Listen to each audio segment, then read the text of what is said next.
They said a lot of things about me. Beautiful as Cleopatra, cruel as a man, too proud, too learned, too dangerous. I ruled from a city in the middle of the desert, Palmyra, a city that smelled of incense, silk, and caravan dust. Between the sands, we built an empire that stood up to Rome itself. And when they told me a woman could not rule, I put on my crown and proved that she could. I was a queen, a mother, a warlord. I spoke 5 languages and led an army of men who would give their lives without hesitation. And when they asked me what I was afraid of, I answered, only men who think they rule the gods. My name is Zenobia, Queen of Palmyra, and this is the story of a woman who stood up to the empire and refused to bow her head. I was born in the desert, where the sun never tires of burning and the wind can be crueler than man. They say Palmyra was a miracle, a city that God forgot to take back to the sand. It was an oasis in the middle of nowhere. From afar, it glittered like a mirage, and when you reached it, you smelled the scent of incense, the sound of markets, and the voice of tongues from all over the world. Merchants from Rome, soldiers from Persia, scribes from Egypt, and among them, we children of the desert, a city between worlds, a bridge between East and West. I grew up in that city, and even as a child, I knew it wasn't enough just to look at the caravans disappearing over the horizon. I wanted to be the one to determine where they went. My father was a respected nobleman. They said he had more books than swords. He taught me to read in Greek, write in Aramaic, and I love Egypt, even though I've never seen it. My mother said I had eyes for the desert, brown but restless. I've been listening to stories about Cleopatra since I was a kid, about a woman who ruled men, who didn't let anyone silence her. And so when they asked me whose offspring I was, I would say with a smile, Cleopatra's. Maybe it was a lie, but it was a beautiful lie. And in this world, even a lie can have a crown. Palmyra was thriving then. We made a city of marble out of the desert, with columns and temples and water channels that glittered like silver. Caravans brought silk from China, gold from India, and I stood on the balcony of the palace and watched the world flow beneath my feet. But the world is never satisfied with balance. Rome wanted us as allies. We pretended to listen, but we were really playing our own game. That's when I met him, a man who had more courage than blood in his veins, Odenath. Rome called him governor, we called him ruler. When he first came to me, he did not bow. He just smiled and said, "They say you're dangerous, Zenobia." And I answered him, "They say that because it's true." So began our alliance, 2 people born of sand and decided to build an empire out of it. Odenathus was no ordinary man. He knew how to fight, but even better, he knew how to rule.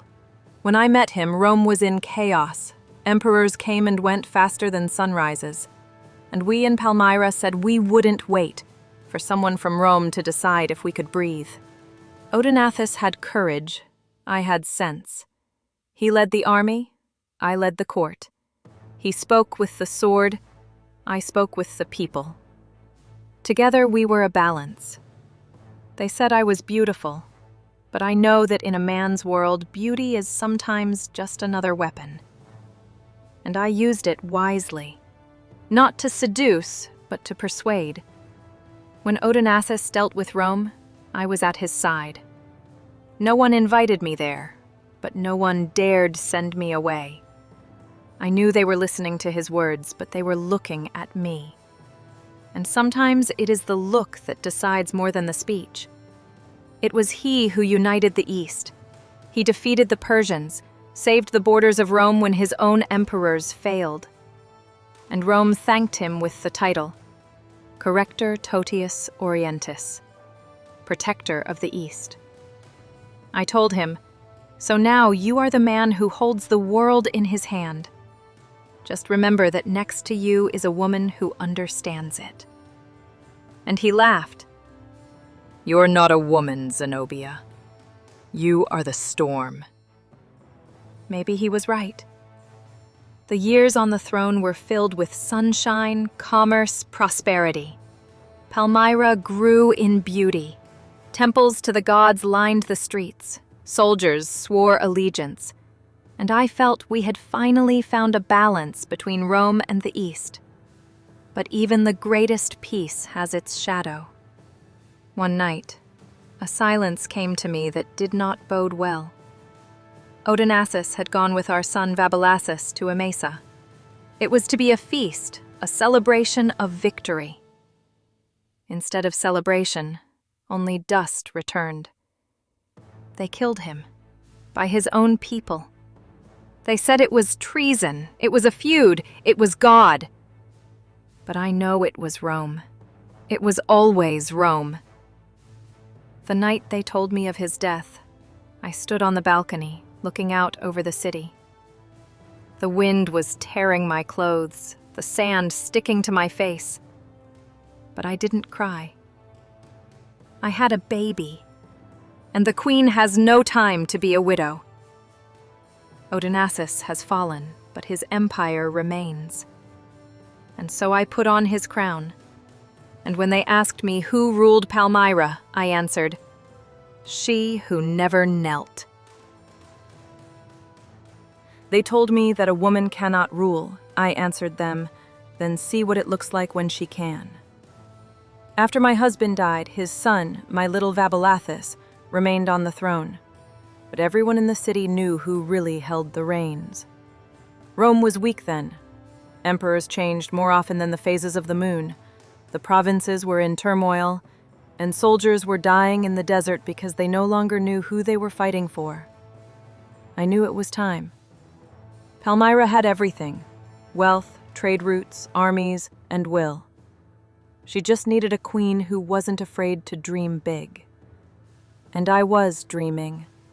An empire that would unite East and West, where incense smells of victory and women wear armor. I sent troops to Egypt and conquered it. The Nile glittered like a serpent when our Palmyrene flag first flickered over it.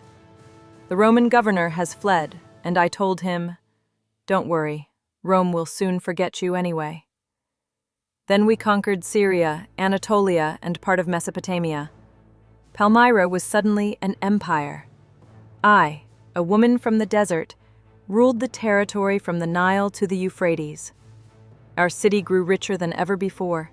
The streets gleamed with marble, the temples glittered with gold, scholars wrote books on philosophy, and every house spoke a different language. I felt we had created something even Rome couldn't do. We had brought together worlds that hated each other.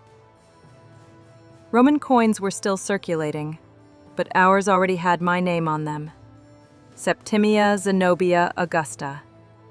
And underneath, Vabalassus Rex Regum, King of Kings. When word reached me that Rome was laughing at it, I just smiled. "Laugh while you have breath," I said. "The desert has patience." I knew that Aurelianus, the new emperor, would one day turn to the east, and that I would see no laughter in his eyes, but fear. And so I prepared myself. Not for victory, but for a fight that will be told for centuries to come. Because I, Zenobia of Palmyra, never wanted to rule the world. I did for the world to finally hear women who could change it. Rome finally woke up, and when the empire wakes up, the first thing it does is look for the culprit. Aurelianus, a man with eyes as hard as steel, has decided that I am the culprit. His armies swept east like a storm. The time is coming when he will decide if my name will be written in history or disappear into the sand. I have prepared Palmyra. I sent messengers, reinforced the walls, soldiers sharpened swords, and women carried water, because even they knew that if Palmyra fell, the world we had built would fall. Aurelianus was relentless. His legions burned cities, crushed our army at Antioch, and then again at Emesa. But I didn't run away. I led my people alone. I rode at the head of the army in the desert, with a sword in my hand and a crown on my head. The sun burned, The sand stung my eyes, but I felt no fear, only anger and faith. Rome had millions. I had pride. And sometimes that's enough, at least for a while. The Battle of Emesa lasted a long time. Our arrows were lost in the dust, horses stumbling over the bodies of the fallen, and I knew this was no longer a battle to win. This was a fight for honor. When the soldiers begged me to retreat, I answered, "The queen is not running away. She's just changing direction." And so I left for the eastern provinces to ask for Persia's help. But they caught up with me in the desert. Roman horsemen. The sand rose like a curtain and then parted, and I knew my story was about to change. The queen had become a captive. They bound my hands with gold chains, the Roman way of making a spectacle of humiliation. They said in Rome that Aurelianus was going to have me executed. Others said that when he saw me, he lost his breath. Perhaps because even in chains I stood upright. And maybe because I looked at him and said, "You can tie me up, but you'll never have me." The man who conquered half the world supposedly just silently turned and walked away. Sometimes a fall can be a victory, if you fall with your head held high. Rome welcomed me like a trophy. The streets were packed with people, shouting, throwing flowers, and I walked among them with gold chains around my neck. Aurelianus rode ahead of me, the emperor they hailed as savior. I was his trophy, his proof of power, but when he looked at me, he didn't see defeat. He saw a woman who refused to break. That day, I understood that sometimes silence is louder than a scream. I never cried. I never begged. I just walked with my head held high and with a smile that said, "This is not the end of me." I wasn't corrected after the triumph. Legend has it that Aurelian gave me a house on the Tiber, gardens, servants, and silence. Others say I starved to death. Who knows? Maybe both. But I know I lived longer than my story allowed, that I saw my city swallowed up by the desert, but its name remained, Palmyra. I used to sit by the river at night and remember the smell of the sand, the face of my husband, of my son, Vabalath. Sometimes at night I hear his voice in the silence.